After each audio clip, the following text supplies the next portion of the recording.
காத்து வீசுது. உங்கள் சத்யாவில் குளு குளு ஏசி ஆஃபர். 7 புதிய புல்லட் ரயில் வழித்தடம், சென்னையை இணைக்கும் புதிய திட்டங்கள், போக்குவரத்து கட்டமைப்பில் புதிய மாற்றம்.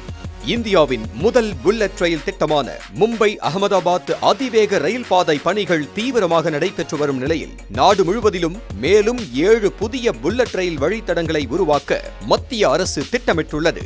ஹைதராபாத் சென்னை, சென்னை பெங்களூரு, மும்பை புனே, புனே ஹைதராபாத், ஹைதராபாத் பெங்களூரு, டெல்லி வாரணாசி மற்றும் வாரணாசி சிலிகுரி ஆகியவை முன்மொழியப்பட்டுள்ள புதிய அதிவேக ரயில் பாதைகளாகும்.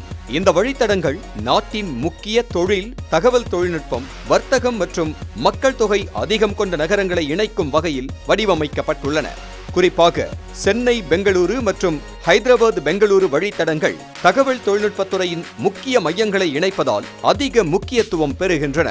மேலும் டெல்லி வாரணாசி வழித்தடம் வட இந்தியாவின் கல்வி, தொழில் மற்றும் ஆன்மீக மையங்களை இணைக்க உதவும் என்றும், வாரணாசி சிலிகுரி பாதை வடக்கு மற்றும் கிழக்கு இந்தியாவுக்கிடையேயான போக்குவரத்து இணைப்பை மேம்படுத்தும் என்றும் கூறப்படுகிறது.